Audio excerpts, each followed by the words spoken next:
So welcome, Kindred Spirits. Namaste to all. So today's podcast is going to be a little bit different than our usual podcast because today I'm the one that's going to be interviewed. And I'm going to be interviewed by a dear friend and fellow student or former student, YTT student, yoga teacher student, who is with us, Abbas Tabaja. He is originally from Lebanon. He grew up on the Ivory Coast in Africa, and he now lives in California. And last year he came to visit us and to do his studies as a yoga teacher in our 200 YTT that we give, and also to become an equine yoga teacher in our certification program. He also stayed some time as an intern. And we all got to really know him and definitely love him a lot. He's a very special person. And you can see in his eyes show everything. They are the mirrors to his soul, and he has a very, very beautiful soul. I don't think I've actually ever had a student who I've seen so passionate and so dedicated to the process and living yoga. He takes it with enthusiasm, with his heart, and he delves deeply into this subject, and the many subjects, the many paths, the many rabbit holes. He's always down some rabbit hole trying to find somewhere else where he might go or discover things. He has 2 horses in Africa that he loves very much that I know. He's talked to me about them, and 2 horses in California. And his passions in life have also been horses and yoga. And we'll have a day in the future that we'll definitely invite Abbas on for a podcast so he can tell his stories, because he has many to tell, many adventures, and I'm sure we all would love to hear them. But today he's going to interview me. I'd like to welcome Abbas to our podcast.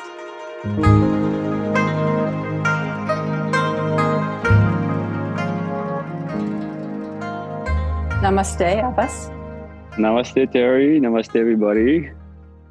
And such an honor to be here. It's such an honor to have you. And now I will let Abbas lead the way. Open the eyes and see the light. This beautiful light in front of me, you, Terry. Good morning, everybody. Namaste. Peace to everybody. Peace and light in the world, in the universe, which is the words of my teacher, Terry. She used to always close her sessions with that. Peace in your heart, peace in the world. Well, it's an honor for me to be here today to interview my teacher. This is such an honor. I never thought I'd be in this position because she means so much to me. And she has taught me so much. So I will give you guys a little introduction of Terry from what I know, because me going into rabbit holes, I did all this research about her and ask her all these questions and from these observations. So today I do have the honor to present to the world this beautiful soul, my mentor, a phenomenal person, Terry, which has inspired me in so many ways. And she's been an important pillar in my spiritual journey and my yogi path, which hasn't started long ago, but we'll go into details later on into the conversation. Terry is a lifelong horsewoman. She's an amazing teacher, that's for sure, an amazing yoga teacher. She'll touch you to the core. And she shares a strong love and passion for horses and nature. She's also a certified equine-assisted yoga therapist. It was such a long word for me to capture in my mind, but she'll talk about that. Very interesting.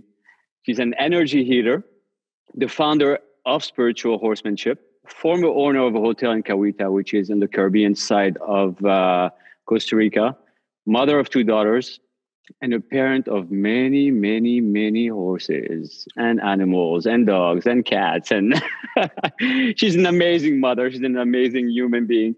She started traveling with her parents at an early age. And she has worked in the travel industry for 35 years, if I'm not mistaken, approximately. And she's visited a few dozen countries and has been exposed to many cultures and speaks a few languages other than the horse language, which she'll probably speak about that too.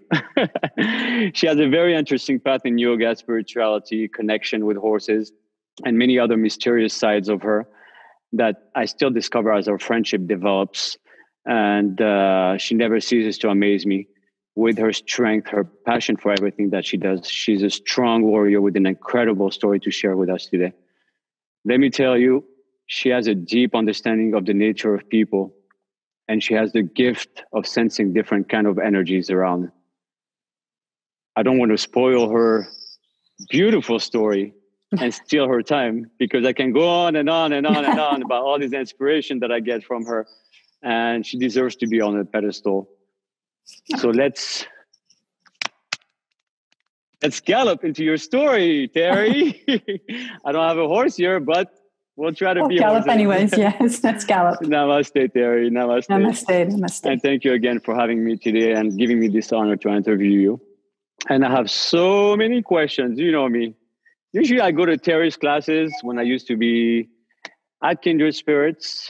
And before going to classes, I had questions all night before even getting to the first class in the morning. And Terry sees me coming. She's like, let me get straight into the subject. But she taught me how to hold myself. So I went to Terry. Yeah, I went to Terry knowing almost nothing except my love for horses and my love for yoga, the little that I knew. And I really didn't know what I was signing up for when I went to Kindred Spirits.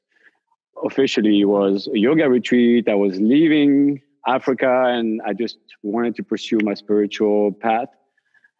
And I was doing a whole bunch of research and I saw horses, yoga horses. I was like, what is this? Who is this woman? So I did some research, emailed them, and they replied. And my gut feeling just took me to you guys, Terry. And I'm so grateful that I chose this path to start on your grounds, in your beautiful home. She's welcomed me in such a beautiful way. I felt like I was literally her son, her brother, everything. I even saw Terry cried one night. So that was amazing. Oh my God. So I want to start to tell you guys a little bit about, I want you to tell us, Terry, a little bit about your background, where you were born, how you grew up. I mean, you have such an interesting story, which is filled with pit stops, which eventually led you to where you are today. So if you give us a little bit of history, where you were born, where's your family from, and your excitement in the boat and everything. So Mike is on your end, Terry. Well, yeah, that's kind of a long story, but I'll try to keep it as short as I can. So I grew up in Canada and I grew up with horses. My parents actually didn't know anything about horses, but since I could walk or talk, I could only speak or say anything horses. I had paper horses, ceramic horses, wooden horses, drew horses, anything horses, talked horses, anything. All I could say is I want a horse, I want a pony, I want a pony. And we lived in the countryside. They had a farm. And so they kind of just gave into it because they were tired of listening to me, I think. And I came home. I'll remember that day. I came home at 6 years old, got off the bus, those orange, yellow buses we have in Canada, got off. And there I saw a saddle sitting on the fence. And I thought, my horse is here. And sure enough, my horse was there. It went on for a long story. It was a beautiful little half Arabian pony, 2 years old, because my parents had this great idea that I was young and the horse should be young so we could grow up together, which is, as an experienced horse person, you know that is really that is going towards failure. And it kind of did. The only person that had a little bit of experience of riding, I think my mother in Germany had gone to riding classes 2 times. So she decided to get on my little pony, which I named Cochise after an indigenous Native American Indian. And so he took her off. And the next thing I saw was an ambulance that came back with my mother in it and my pony gone. My mom went to the hospital. She was fine in the end. He sort of took her off under a tree and got rid of her. And he galloped away. And my father and I spent about 2 days in our pickup looking for my lost pony until we found him. And he'd ended up in this local riding stable, broke down the fence, took out all the mares and horses, and led them down the highway. Needless to say, they had to catch all their horses. He was covered in barbed wire because he broke everything down. And when we finally found him, their first thing was, I think your daughter's going to need some riding lessons. And so my life began there, learning how to ride horses. From actually a quite amazing couple. They were originally from Holland, and both their sons, which were Canadians, had been in the Olympics in dressage and in eventing as well. So I really landed well. And they were tough teachers, old school, tough, scary. But after classes, there was a lot of warmth in their old rundown farmhouse and barn cats and hot chocolate on cold evenings. So it was a tough school, but it was a loving and really good school as well. So I'm very grateful to the Kempers for that. And then at the age of 12, my parents decided to sell everything, my horses included, and leave the material life in their own way. They were bohemians, and they were tired of making all this money and just paying taxes and having no time with their daughter. So they decided to sell it all and go live on a sailing boat, which I was not happy about at all. It really broke my heart. I left my friends, my dog that I grew up with, my horses. I mean, I literally almost didn't want to speak to them for a year. I was so angry and frustrated. But little bit by little bit, I started to find that a new passion for sailing. I love sailing. I love the sea. I love the dolphins and the boats and the countries we went to, the historical places. And I learned so much. And so I am grateful, even though I was resentful to my parents, but I am forever grateful for the education they actually gave me. And we lived together as a family. There was no TV. There was no phones. There was nothing. I did my homeschooling through correspondence courses. I read. We went on walks. We just had a very much simpler life than the very materialistic life that we'd had in Canada. So it was a good experience. And where I could, as soon as I saw a horse, I would find a way to jump on a horse in exchange, clean out a stall or brush or clean the horse if they would just let me ride him. So that's how I continued sort of my connection with horses, which was very sporadic. And then I moved to Costa Rica in 1995 and with my husband, who was French at the time, and my first daughter. And the first thing I did was get a horse. So once again, I started one horse, became two horses, became three horses, became four. And that's how that sort of my horse life started. At the same time, I was studying under and went to different masters to learn more about, especially about natural horsemanship and different things. I was interested because I really felt there was a better way to connect with the horse. And so I was really interested in that aspect. And at the same time, I was also having my own little yoga practice a bit. So I really wanted to have that connection with horses and not just get on a horse and do something. So not really knowing where I was going to, that I knew that was my path. And that was back in the late 90s, I guess, that I started that and having my own experiences with horses and training and just galloping free, bareback on the beaches. You know, it was very freestyle. I was not in any competitions. So it was all about, you know, I remember the first horse I had, my daughter was 4 years old. I threw a halter around his head. I'd get on him bareback, bring her up on bareback behind me. She had her big bag of all her shovel and her buckets to make sandcastles. And off we'd go to the beach, the three of us. My horse would be free, eating the free grass. She'd be building her sandcastles, and I'd be sunbathing, and we'd be swimming in the sea. And that's kind of a lot of my connection in that way grew naturally with my horse. And it was similar to the way as a little girl that I grew up with my horses just in the countryside as well. So that's a little bit to begin with, I guess. If I went too much. No, that's a beautiful story. I mean, I didn't know that part of you, the upbringing with the horses. So you definitely do have a connection with the horses, and an interesting path. Selling, that's just beautiful. I'm sure you had some pretty interesting stories. Just meeting random people while doing this, and growing up shouldn't be that easy. You know, you just want to be what other people do, but at the same time you love selling, which is an interesting path that I haven't heard much from other people. And now I want to ask you, at what point did yoga and spirituality trigger into your journey? How did you start yoga? How did you start practicing yoga? I first started yoga just as a practice, but as a very physical practice when I was about 19 or 20. And it was on a boat that we were living on at the time with my, I guess I was 20 because it would have been my boyfriend at the time who became my husband, Hervé, who was French. I found this old pocketbook of yoga. And I was looking into it and I think, oh, this is a fun way to exercise. Oh, I could do something here. And I'm sure there was chapters of pranayama and meditation in there, but I didn't look at that part. I just looked at the pictures and read what I was supposed to do and sort of copied. And I just played on like this with this on the deck of my boat, really, not knowing much what I was doing, but being very attracted to it. I thought, oh, this is different. I like this because it was different.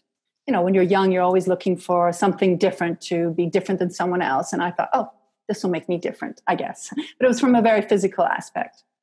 And then afterwards, through the years, I started being a little bit more interested in it, especially when I was pregnant with my first daughter. I wanted to do something that would physically keep me fit. I was a very fit person. I windsurfed a lot, did a lot of activities, sailing, of course. So I wanted to keep in shape. So I decided, okay, how can we, through yoga, can this help me keep healthy and well for me and my baby? So I had the time, I think they were, I'm not sure if DVDs were out. I guess DVDs were out, yeah. It was a DVD in yoga, or maybe an 8-track. Anyways, I started doing that. And then I started going to a couple of classes where I could, like in Paris and places like that. But it was, again, from a very physical aspect. But I was very drawn to it, but I didn't know why. I didn't even know there was more to it, basically. I was just drawn to it. And then when I moved to Costa Rica in 95, a neighbor, a beautiful woman, she's from California. She's a Buddhist, a yoga teacher and an artist, amazing painter. And she had this beautiful house with a big, gigantic wooden deck overlooking the sea. And as her contribution to the community, she would give 2 yoga classes free a week and a meditation class, free or on donation, whatever people could give. If it was a cake or an apple or a stone or a flower or some money, whatever. It was just her way of contributing. And she was a lovely, lovely person. And so I went to her meditation class as well. And I just felt, oh, there's something more and deeper to my life here. There's something interesting. What is this?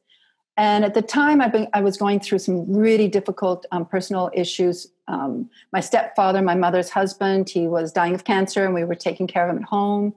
And my husband, we were going through our divorce and separation.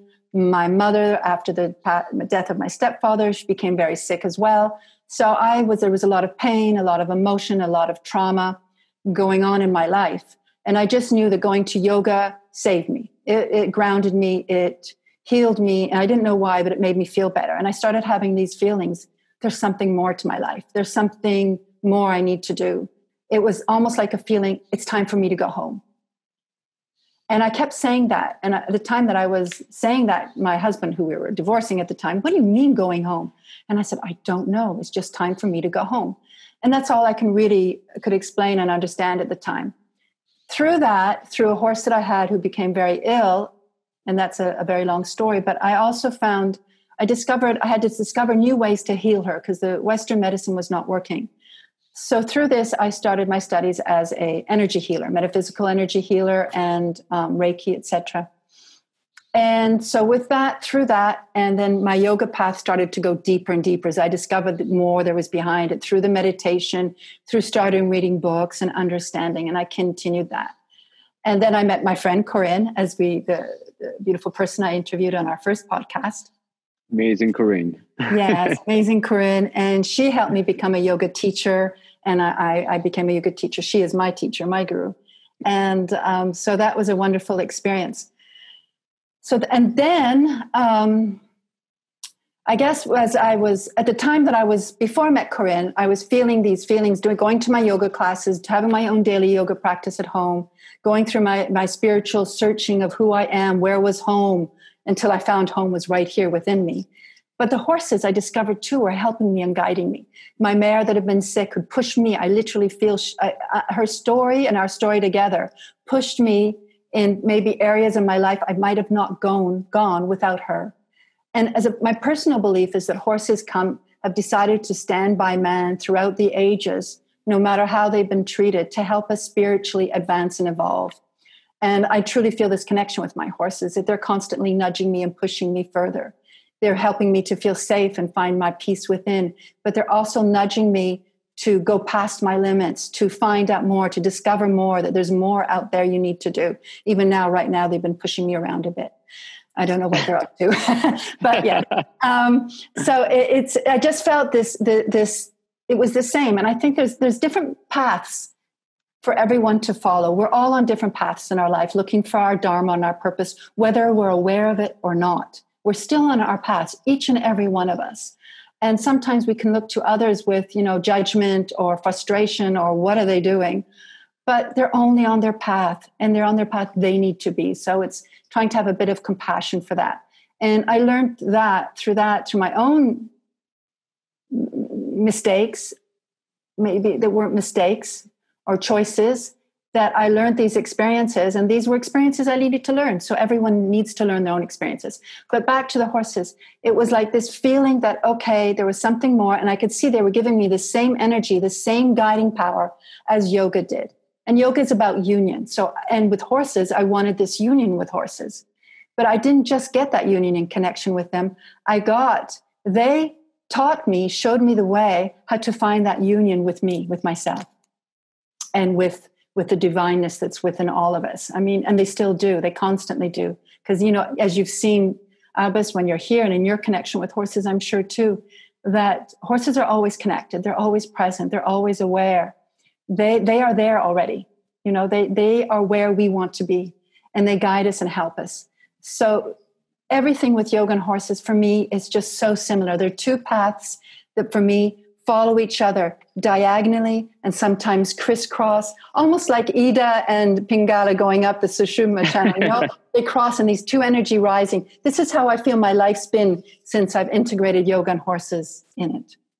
Absolutely. That's such a profound story, Terry, and everything that you've went through. And I'm sure the listeners will understand that it hasn't always been, you know, the life, like we say in French, la vie en rose. Life is beautiful always, you know. Terry went through some hard times in her life. She went through a lot of ups and downs. Wasn't easy. I'm sure she had a lot of breakdown, and she did find this connection with the horses, bring her back to where home is. Like they say, Ichi go home, Terry comes home. So that was basically what it was. And just to let you know, Terry today has 8 horses, unless she has an addition or... No, 8 horses. No, 8 horses. Yeah, she still has 8 beautiful, amazing horses. Each one has a different personality. It's just incredible. And she does have a connection with every single one in a different way. And I hope most of you or some of you will have the opportunity to go and visit her ranch, her property down in Costa Rica. It's amazing. She built it from her heart. And like they say, horse people are always broke. We are always broke, but we're so rich inside. And I'm speaking for myself. When you have a horse around you, you feel so filled, even in the hardest times of your journey, whether it's problems in life, whether it's death, whether it's whatever it is. Just being around horses is just an incredible feeling. And I'm sure all the horse people would know that. And it's definitely something to dive into in search of, I won't say liberation, but relief, or just disconnect from this world and connect to who we really are. Just like Terry's saying, you know, I need to go home. Where is home? Home is inside of us. And horses definitely teach us that. I had quite a few experience at Terry's property, but we'll probably talk about that later if we have time. And I just want to ask you one question, Terry. Today, what is yoga after all these years of practice and learning? How do you see yoga? Because I know you're way beyond, you know, just the physical practice, which is an important part of yoga, one of the limbs. But what is the meaning of yoga for you today? Well, I think it's where I began with that feeling. It's home. It's finding and being with myself and accepting myself and accepting life as it is and how others are, how my horses are on any given day. It's really about, I mean, it sounds so cliche to say it, but it really is about living each day at a time. And it's so especially important for us now, is where none of us can project too much into the future, because we don't know what's happening in the future, the way things as they stand today with COVID. But for me, it is a lifeline, definitely. But what it means to me right now, it means... Let me rephrase, maybe like, has your approach to life changed yes. after you start practicing yoga and being into the mind frame of yoga? Definitely. I'm a to-doer. Okay. Mm-hmm. I am a person. I mean, like I'm not like a machine that's constantly doing things in that way. But if there are difficult times, if there's a crisis, I'm the one that will jump into the fire.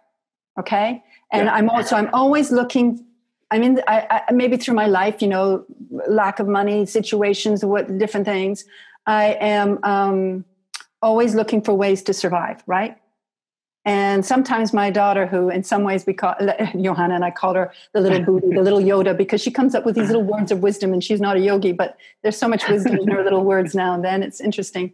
And she's a grown adult, by the way, at 29. But anyways, so it's just, I will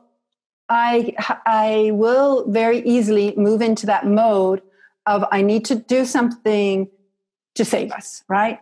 I need to create things. And it's hard for me, it has been hard for me to refrain from always having to say you need to do things. It's important, especially now, is to say, no, this is not the time to do things. This is the time to connect with yourself and find the right choices. So yoga gives me that freedom or that reason to say, it's okay not to do anything. It's okay to just be. And it was just the other day, I think it's one of Sadhguru's messages is, live each day with passion. This day with passion, not tomorrow, not the next day. And I think that's one of the main things yoga has taught me is to live now, today, this moment with passion. This moment with my horse, whatever's going on, with my daughter, with my students, with you, is to refrain from thinking, okay, but tomorrow I need to think about this. It doesn't change so much. And I find we have to make plans. I'm not saying that, but it helps me to stay connected with what is most essential in my life right now, and which is my life, living, being alive, being healthy. It's my connection to the animals, to the farm, to the nature. It's the connections to people I come in contact with, but not tomorrow, today. And so it's helped me, just always reminds me to take a step back and just to be. And the horses remind me this too. And through this, and because of this, not only do I find more peace and happiness, but I hear my own wisdom. I hear my own voice. I make better judgment calls. I have more clarity. And it helps me just to breathe and to live and to say, it's okay to be me. I'm going to find my way. That's beautifully said, Terry. And I experienced this firsthand with Terry one day when I was in Costa Rica. And then her energy completely changed. And she walked up towards the horses. And she came back, and Terry had that blank look in her face. And I knew she was dealing with something. And we kind of talked a little bit about what was going on. And she reminded me that it's going to be okay. And the problem that she was going through was like a very big problem. It wasn't directly to her, but it was around her. And she knew how to ground herself. She knew how to set back and recalibrate herself through the now, and knowing that tomorrow is going to be okay. So every word that she's saying, they're definitely words of wisdom and truth. And she lives by those words.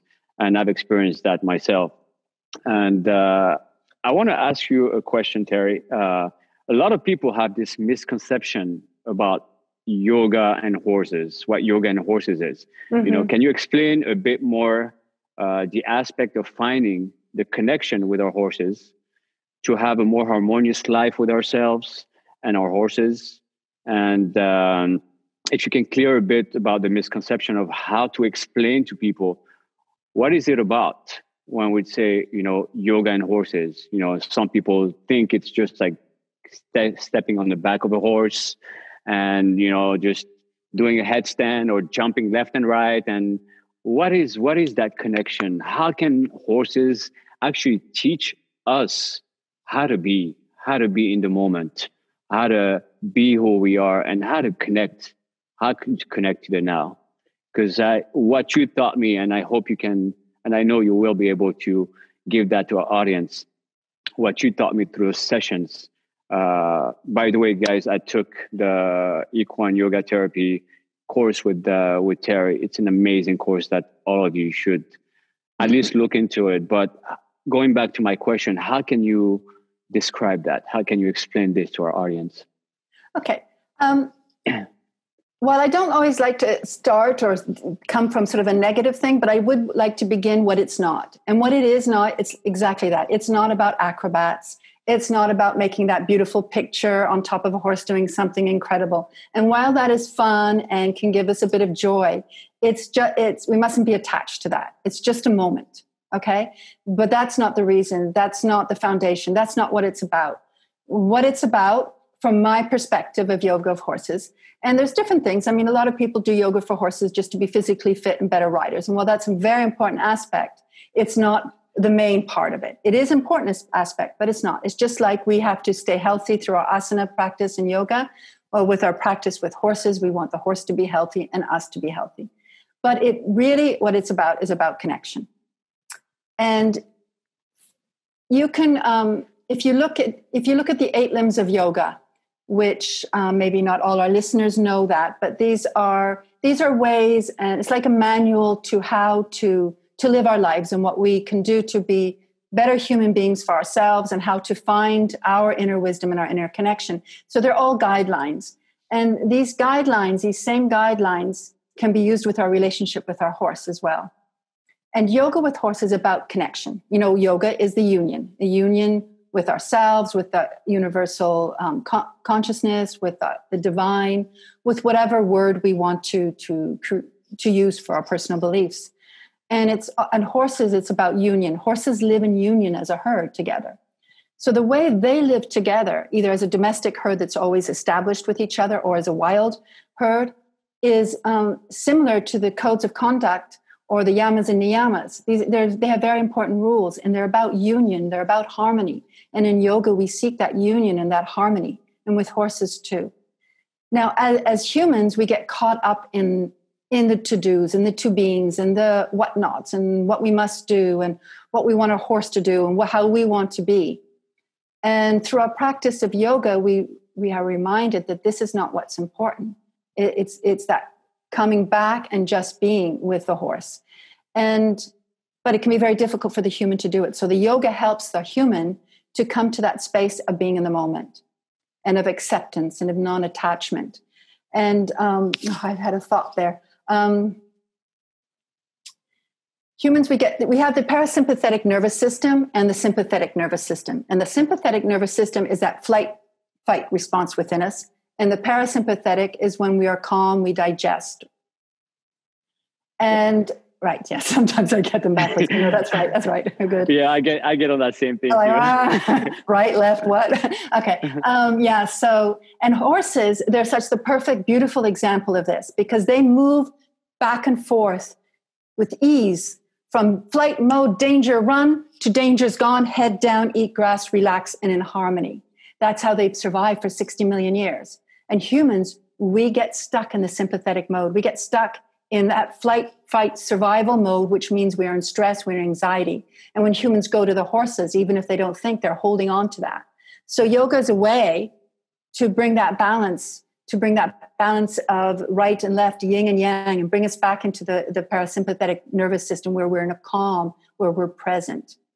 And when we're calm and present, the horse feels that difference in energy. It's like, And when they feel that difference in energy, they want to be connected with it. That vibration feels good to them. They want to be there. And you'll find, like you've seen when we do meditation with the horses, they can be eating the hay somewhere, looking out there. And as soon as all of a sudden everyone gets into that vibration, all of a sudden the horses walk over to us, and they'll choose someone and stand there and not move for the next 20 minutes, nothing. So it opens the door to have that connection with the horse. So that's how yoga helps us with our relation with the horse. And vice versa, our relationship with the horse helps us to be better yogis. Because through their example, through mirroring their behavior, we can understand what yoga's trying, what the philosophy or the state of yoga is trying to tell us. They guide us there. They help us. They say, this is the way to go. They reflect us when we're in a mood of, when we're in that sympathetic, stuck in that sympathetic zone. They're the first to walk away and not want to be that energy. And if we observe and pay attention, we say, I'm hiding something inside. Maybe there's a smile on my face, but inside I'm still stuck with that nervous stress energy. And it reminds us to come back to who we are. And when we are who we are, when we are that true, authentic person, the horse is right there. And we have that true partnership with them. And we can do anything. We can train, you can train whatever way you train. I do not believe in negative reinforcement. I believe in the free will of the horse. And I believe there is no reason whatsoever to practice himsa, which is harm. We need to practice ahimsa, which is non-harm. We can do everything with the horse without causing with any force, any harm towards the horse. And the horse will be a much more willing partner. But that said, people, you can still go and train different ways as long as you become your true authentic self and become that sort of that present person aware of what's going on in the moment. And that's where the horses, we have that special union, that magic. People see that, and some people in these beautiful riders with their horses do these magical things. How do they do it? It's not through it. Yes, there is hours and hours of training, but it's first of all because they trust and respect each other. They are in the moment. They are synced together in that moment together, in that moment, not the future moment, not the past moment, right then, right there. And that is that union between yoga and horses. And that is magic and real. I couldn't have explained this any better, Terry. You just took me back. I just had a flashback, took me back to a moment of ecstasy on my first day. Natural ecstasy, guys.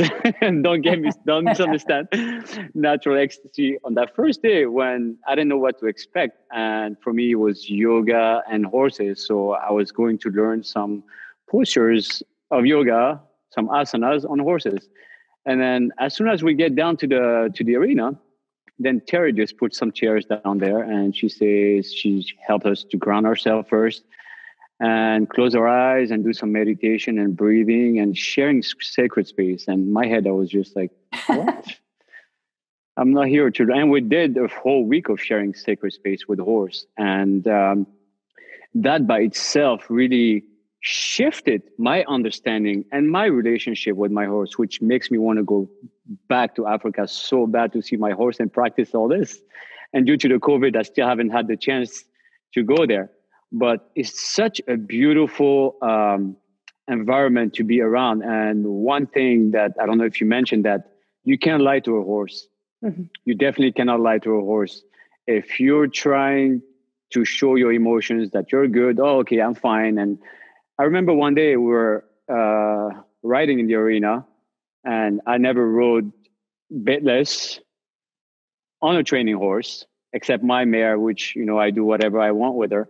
And Terry was telling me, she was explaining to me how the breath is connected to the horse, how your heartbeat is connected to the heartbeat of the horse. And that by itself, the moment that I felt that instant, I tried, you saw that, I tried about 30 minutes, and me being the macho guy, the cowboy and, always riding bareback and going crazy. I never understood, it never clicked. And that moment, Terry, is just, it clicked because you told me, take a deep breath, control your horse with your breath, and your horse will listen. And I had so many expectations, and I had so many thoughts in my head, and I was going ahead of the horse. Once I put my mind with the horse, everything was synchronized. It was just a beautiful, beautiful experience and feeling, and lesson for me to step back a little bit and understand, just be in the moment. When you go see your horse, or you go see your horse, you be around a horse, the horse is there to help us and not to scare us in any ways, and the connection with horses are completely different. I've seen some people transform at Terry's program, and they became completely zen once they're around the horse. After they get out, life goes back again. We all have our different ways of being in life. And if you can just tell us a little bit, Terry, about sharing sacred space with the horse. Sharing sacred space is really, it's mindfulness meditation. You want to be in that same space and that same energy how your horse is. And a horse is always present in the moment, and they're always aware of their surroundings. The sounds, the noises, the change, the shift, the vibrations, the energies. This is what has kept them alive all these years, right? So they're very present and aware. And if they are with a human being who is on his cell phone or thinking about what's for dinner or that traffic jam I was in or the fight I was in, he is not present. So that person becomes more of something he needs to be aware of. The energy's off there. Does he have to be afraid of it? Is it okay? What, even if he knows you and trusts you, it's still, he's like, what's going on there? I can't trust that completely. So the practice of sharing sacred space is to bring the human into that point of neutral, into that, just like in yoga, when we're trying to quiet that chatter, that monkey mind, and just be still. And once again, I mean, that's misperception sometimes in yoga too. It's not about shutting the mind off and becoming empty. That's humanly impossible. Yeah, it's about being present. And it's about, we can have thoughts, but we want to control the thoughts. So for instance, a thought comes in, it's an important thought. We can just listen to that thought and say, okay, and now let it go. But if it's an unimportant thought, we say, oh no, back to the present moment, that's not important. Maybe we hear a sound or smell something that reminds us, oh, what am I having for lunch? Okay, the thought can come in, but let it go. We stay present. We smelt, we understood what it was, what it meant for us, now let it go. So when we can do that, we're being mindful. We're being aware of the sounds and the smells and the vibration. We're always aware of where our horse is. It's very important to always be aware of the horse.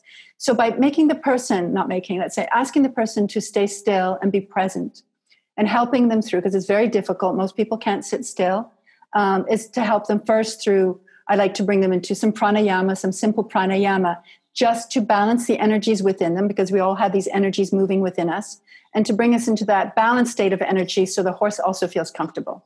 They feel the shift immediately. And then with a guided meditation, it helps to quieten the mind and give the mind something to focus on, and at the same time to relax the body. So by that time the person comes out of that guided meditation and then opens their eyes, you really see what's around you very differently. The colors are more vibrant. Everything is more defined. And you keep that present state of mind with the horses. So it's really practicing, when we're sharing sacred space, we're really practicing to imitate, not to imitate, but to be like a horse. Mirror horse, yeah. Mirror horse, be a horse, feel like a horse. And when we do, we can understand the horse better, because we start to feel, oh, we heard that chainsaw, we heard that car coming there. Oh, someone went by on a bicycle. A dog barked in the distance. A parrot came overhead. None of that is dangerous. Oh, there's a horse going by. And if the horse knows that you saw those as well, are mindful of that, that makes them relaxed. Okay, she saw that too. Everything is good. We go back to grazing. So sharing that sacred space is really about helping people to come into neutral, to be calm, to be present, just as we do in yoga. It's the same. I mean, I've had some amazing experiences with your horses, Terry, and we can go on and on and on, and hopefully in a different session. I had an incident actually with one of our horses that actually taught me not to hold grudges against anybody. And horses do not hold grudges. Let's say you come down and you try to eat the hay. He'll show you who's boss. He just pushes you around. You go around, the other horse will go around, and then life goes on, And then the horse can come back again, and they bite each other, play around with each other as if nothing happened. So they really teach you how to, be in the moment and not hold grudges against anything. And whatever happens now does not determine tomorrow, does not determine yesterday. The way I'm acting right now is in reaction to what's happening around me right now. Mm-hmm. And when we were doing the yoga class and asana practice class, and then I barely touched one of our horses, Shido. And then he didn't like me touching him in a certain area. And he just almost nipped at me, but not nipping in a bad way, just telling me, don't touch me there. Mm-hmm. Don't do it. And then I respected that. I kept on flowing, but not touching that area. And he was fine. After that, he was just all over my face and, just giving me kisses and everything. Oh, by the way, I still hold Shido in my hand right here. That's a bracelet. This is Shido's mane. So horses are great, amazing teacher. And we can go on and on about horses. I want to ask you another question, Terry. I want to ask you a lot of questions. I had 21 questions. Uh-oh, I don't know if we're going to get them all. No, I don't know where I am. You probably answered most of them. But how did you... I want you to know, I want us to know, Kindred Spirits. See, Terry actually runs a yoga school as well on her property. She's a registered yoga teacher, and her courses are amazing. But she named it Kindred Spirits. How did you come up with the name Kindred Spirit? Because that's exactly how I felt when I was there. Okay, this is a story of a very good and dear friend of mine who I met many years ago. Anya, you know Anya. Yeah. Evie's horse. She's our pink Costa Rican mare. And I had bought her, saved her, all skinny with a little 6-month filly at foot. And she was just a bag of bones. The filly was fine. She was nursing, but the mare was in bad shape. She was a beautiful horse, but the owner had lost all his money, and basically he wasn't feeding the horses. So I had to buy the horse to save her, but I did buy her, and she became Evie's horse. And then, so the filly, we were going to keep the filly, but it looked like Anya was in foal again. And it actually turned out to be a false pregnancy. And it does happen to mares. She even had milk. That's another crazy story. But anyways, so I thought, okay, I think I couldn't keep another horse. I said, well, for her to have her filly, I thought I need a new home for the baby, which was Anushka. And by chance, this woman came into my life, Nancy Zinsmaster, who is the partner of Carolyn Resnick in the Carolyn Resnick method for training of horses. And both are dear friends of mine. But at that time, she wasn't involved in that. This is many, many years ago. And we came together, and there was we've been in together, if one believes in past lives, which personally I have a tendency to. We had these moments. We knew it was like, I don't know, we were sisters before. It was just electric. And we created this very strong friendship. And her husband and her children, my children, her grandson, they lived in Arenal, and we just really hit it off. And she took Anushka, and Anushka became her one of the horses that she loves very, very much. And so we talked about our dreams and our passions. At that time, I was running my hotel and doing my yoga and horses, and I'm doing some retreats, but little, I had I had the hotel. So my yoga with horses and everything else, that was a little bit on the side as far as business-wise was doing. And she was up in Arenal, and she was managing, she had her horses, and they'd moved there to get away from a lifestyle they didn't want to live any longer elsewhere. And she was managing other rental homes and a hotel herself. And these are all very stressful. Even living in the beautiful nature where we do, it's still very stressful lifestyle having a hotel. It's quite horrendous, actually. Anyways, so we started talking, imagining the dream we had, and we wanted to have this dream together. We were going to create this community, this place of kindred spirits, where we would, I would do yoga, she would do this, I would do that. We were just started to dream about it, talk about it. And it was her husband, exactly. And he said, and we'll call it Kindred Spirits, because we came together as kindred spirits. Oh, beautiful. Yeah. And life happens, and they went their ways, and I went my way. So I went on to create, actually, Kindred Spirits without them, sadly, but it had to be that way. Since then, we've reconnected, and actually she'll be on a podcast coming up soon, talking about the Carolyn Resnick method and her experiences with horses and what she did afterwards as well. But that's where Kindred Spirits came. And it came from a story of friendship, of kindred spirits, and a love for nature, for horses, for life, and for making a difference, for putting a little bit more light in the world or planting seeds. We just wanted to make a difference. It wasn't about making a business, although we have to make money. But our ideas, when we first dreamt it and when I continue to do with it myself, is a way to teach others, to guide others, and to also share what others have to bring when they come as well, because the teacher is the student as well, always. And I always try to keep that in my relationships with people come. I'm not just the teacher, I'm also the student. I'm their student, I'm other people's students, I'm a student of life. And I like to remind people to always be student of life. So Kindred Spirits does mean a lot for me as the words itself of Kindred Spirits and also the story behind it too. I mean, it's so deep rooted into the meaning and how you chose that. It's a beautiful story. I didn't know that the reason why you call it Kindred Spirit. I was always wondering, and I knew I was going to ask you that one day. And it comes from a beautiful place, very deep. Terry, what is your biggest fear? And how do you face your fears? What is your biggest fear? This is not going to sound very yogi, but got to be satya, practice satya, keep it true. My biggest fear is lack of money. I will not say it is. I've struggled with money my whole life because I am a dreamer. I'm a creative person. I'm an artist. I painted. I've done several things. I've written. So I am definitely of the right brain type. I'm not so logical. So managing money isn't my biggest. You can be logical when you want to. You can. I can be.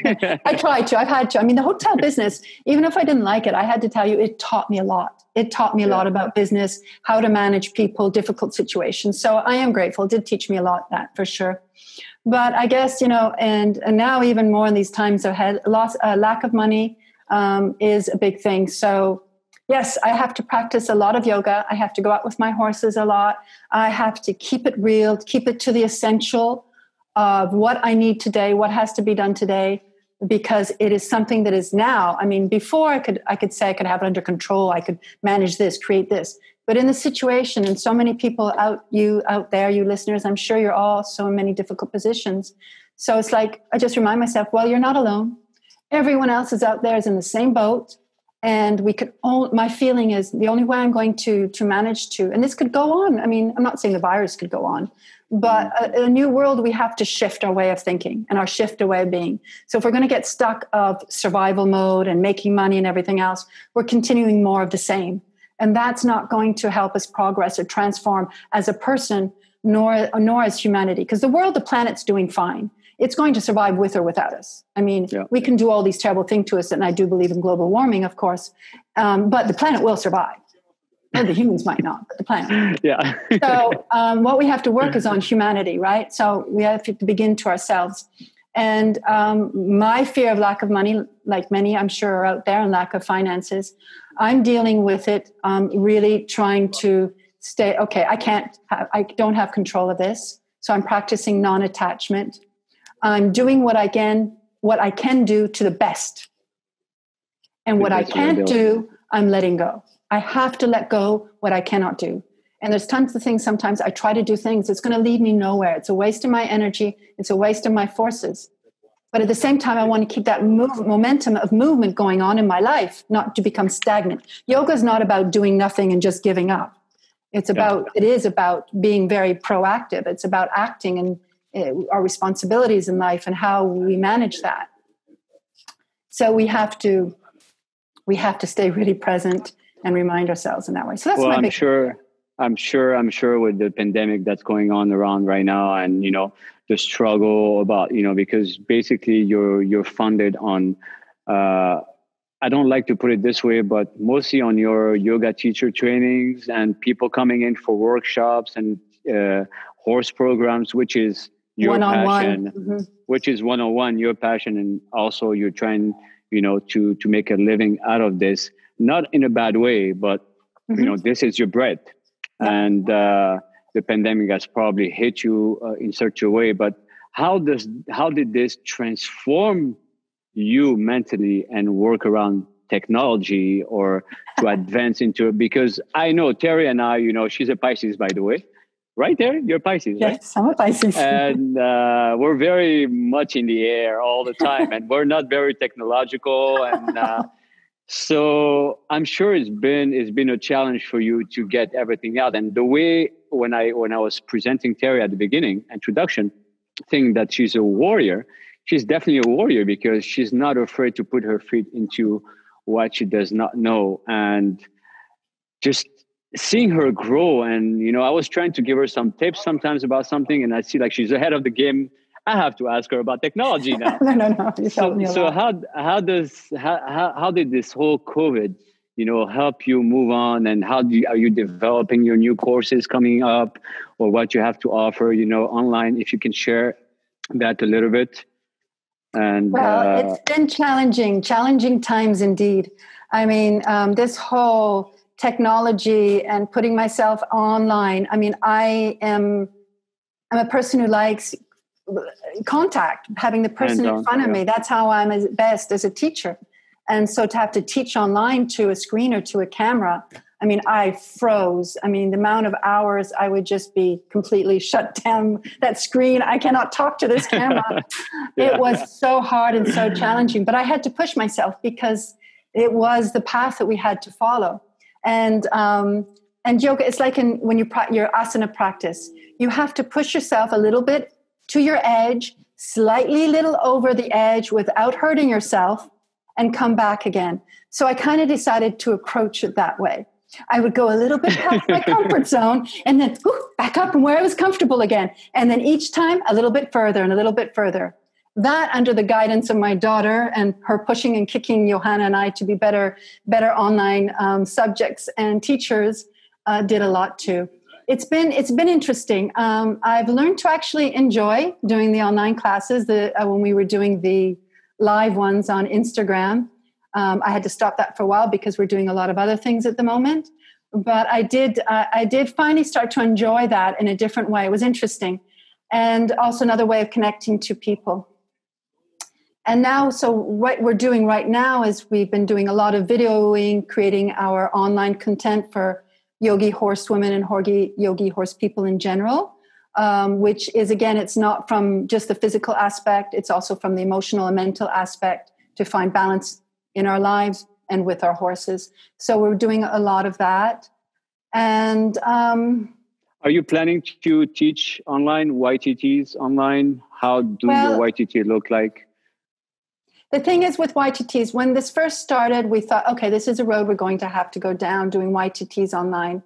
But I have to say, from how I feel now, and I could be wrong, and I might change my opinion in the future, and it is certainly no critic to others that are doing it very, very well out there in many different ways.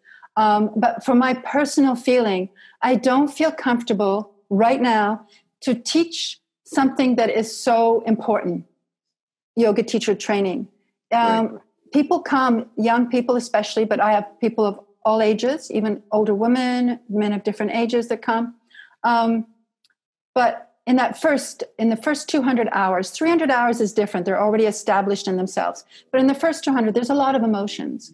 There's sometimes girls who've just left their parents' home. There's older women who are divorced and have, the kids are grown up, but they're all going through I'm getting older. Who am I now? What is my next step in my life? Or the young one and yoga brings out a lot of emotions. The practice of asana and pranayama is moving a lot of energies within us. So how can I take care of them as a teacher if I don't have them in front of me?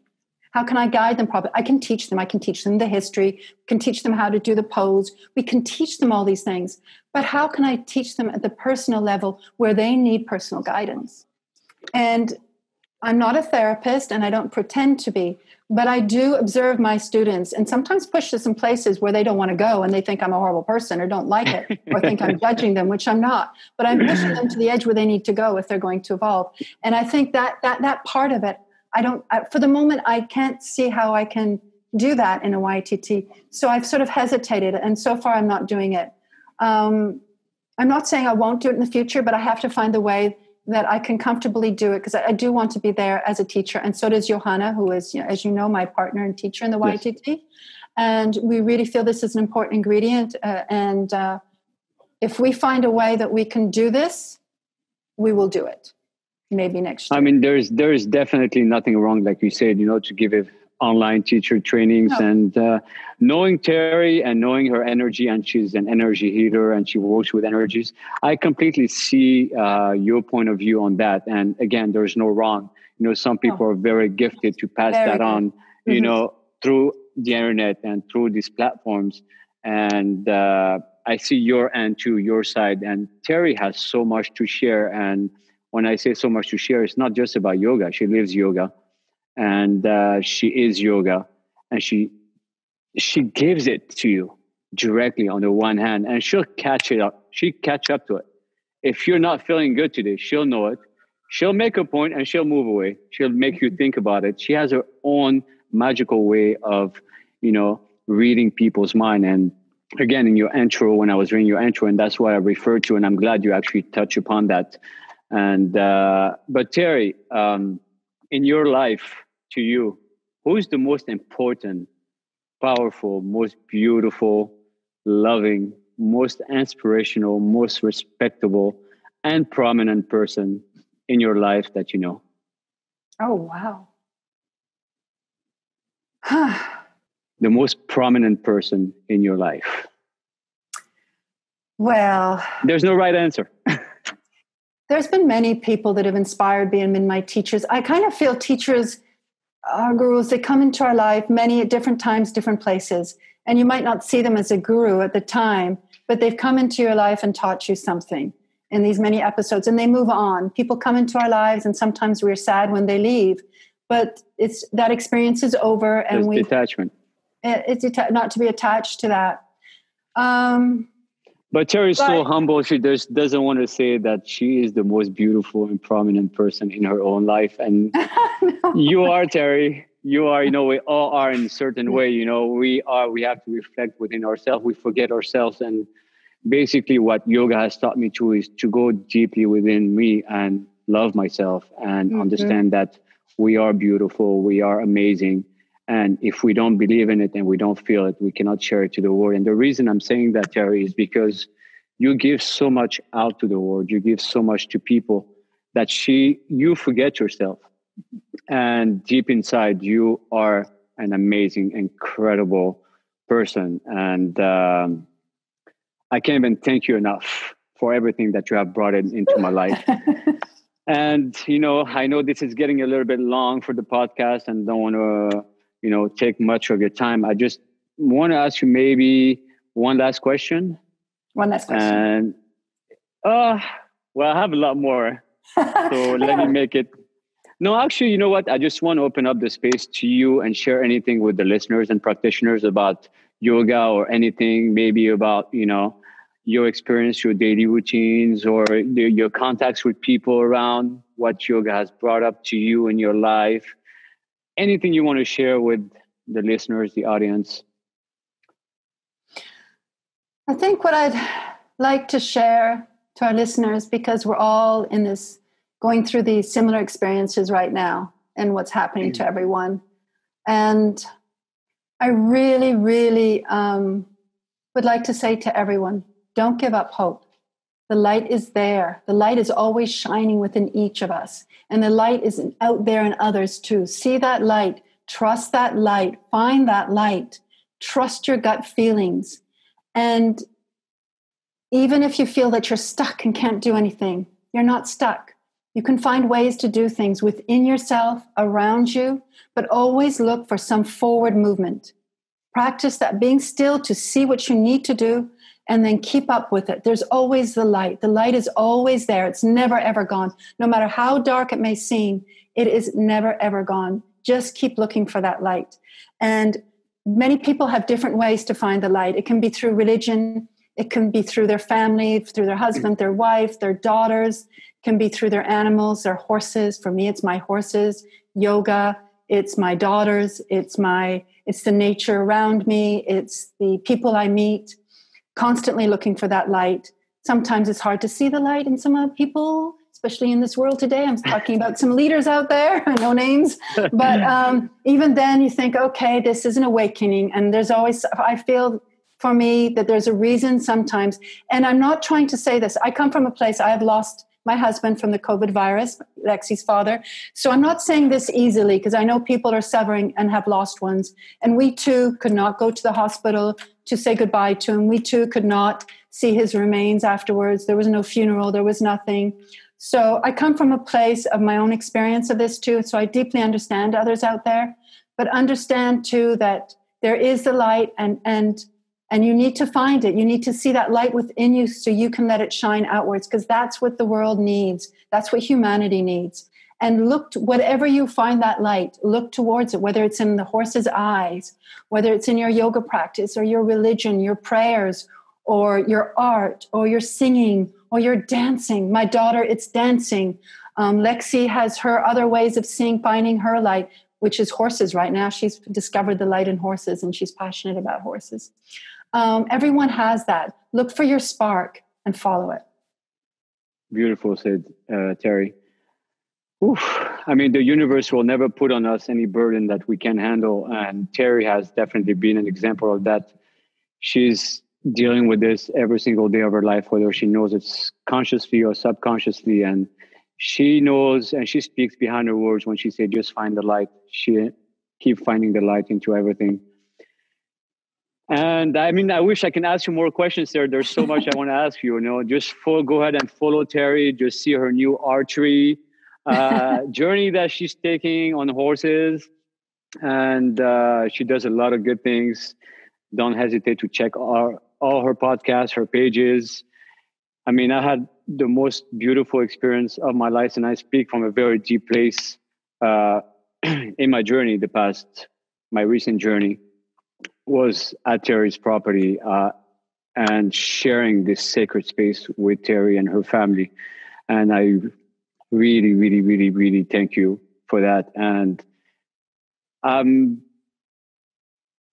not going to be vulnerable, whichever way it is, just coming from a very macho background, mans are supposed to be macho and everything and not showing feelings. I could say that the last time I cried was at Terry's property, Terry's place. And it was just the connection because she had sparked this light within me. And I couldn't hold myself. And I realized that it's okay sometimes even to cry. It's okay to express yourself, whether you're a man or a woman or an animal or whatever it is, it's okay to share your feelings. And I thank you, Terry, for everything that you've done to me and everything that you've done to the world and the people around you and your horses and your animals and your family. I mean, you're just shedding light to everybody. You just shed a lot of light to everybody. And I'm so grateful for your existence. And I thank the universe for that. With that said, I guess let's take a deep breath. I'd like to say one thing before we go ahead, Terry. I wanted to Don't make thank me cry. You. No, but I want to thank you very much for being part of our lives. You had a strong light when you arrived, and you've connected with that light even stronger. And now you're starting to feel that strength and power to share your light with others. And honestly, anyone that follows you or is by your side will hugely benefit from your light. Honestly, your experiences and how you study and your knowledge and where you're going with that is amazing. So yeah, you're a very special person. So thank you very much. And yeah. Oh, I also wanted to remind you that I'm looking very forward to interviewing you next time. You'll be on the other side in another podcast in a couple of weeks to share your experiences. I'll be honored, Terry. Thank you so much, and blessings to you and your family and everybody that you know. And talk to you soon. Yeah, blessings. Let's all close with one round of Om. Everyone closing their eyes, their hands in Namaskar at your heart center. And just take 3 deep breaths. Just feel present in this moment of where you are, wherever you are. Just allow yourself to be who you are right now. That's all you need to be.